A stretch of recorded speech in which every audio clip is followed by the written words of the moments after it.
The name of my lovely talk is going to be the closer framework, all right?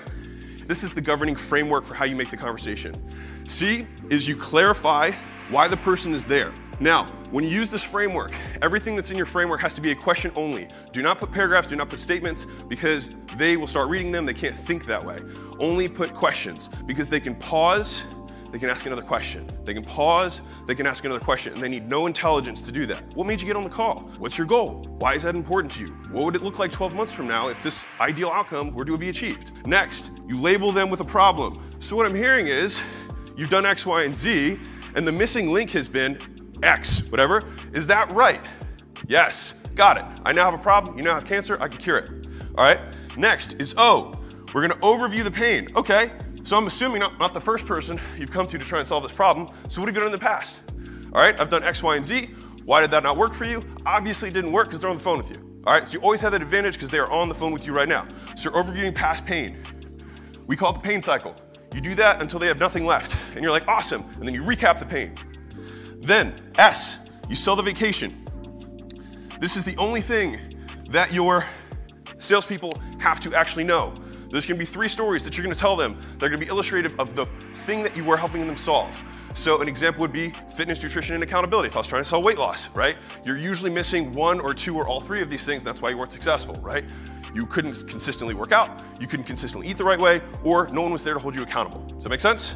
Yes? If you're selling leads, it would be like, you need your leads to be exclusive, you need them to be timely, you need them to be geographic, whatever. Like you're gonna find 3 things and then you have to give a short 30-second snippet of why that's important, right? If I was trying to illustrate accountability, I'd be like, hey, did your parents ever tell you to brush your teeth when you grew up? You probably hated it. You're like, no, I don't want to. And they kept doing it over time. And I'll bet you brush your teeth now, right? You need someone to hold you accountable so you can create the habit. Does that make sense? 30-second story, they understand it. That's how you sell a vacation, all right? E, explain away their concerns. That's where you're doing all of your obstacle overcomes, all right? Crazy people buy without obstacles. Normal people have concerns. You need to overcome them. These have to be drilled, all right? They have to be drilled. So that means that you have flashcards. Like, I need to think about it. I have to talk to my husband. I have to check with my partner. I have to, so there's only 3, by the way, if you don't know what they are. It's price, it's stall, it's decision maker, all right? So all you have to do is understand what each of those 3 are. If it's price, it's a discrepancy in value. They don't understand the value. If it's decision maker, what you have to do is rely on past agreements that are implied that that person has already communicated to the partner. So your partner knows that you're struggling with these things already, right? They know that you're looking for a solution, right? So why do you think they'd be opposed with you solving the problem that you already know you have that they don't agree with, right?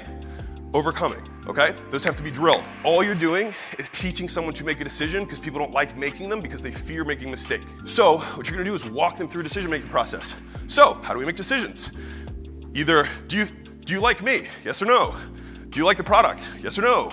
Do you think that we'll be able to help you achieve this outcome? Yes or no? Do you have access to this amount of money in your bank account or know someone who does? Yes or no? Yes? What car do you want to use? Right? Overcome. You make them confront the decision. All right? What's your main concern? Then they tell you the main concern, you overcome it, close. All right? Last one is reinforce the decision.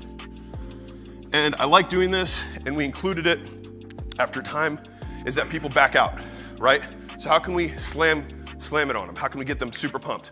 So immediately afterwards, that's the 30-second video from the founder being like, hey, just saw you sign up for our software, super excited to have you, by name, personalized, handwritten card, t-shirt, any of those things, reinforce the decision, make their feet nice and hot. Make sense? That's the closer framework. Every single one of these buckets has to be questions that are simple for them to ask.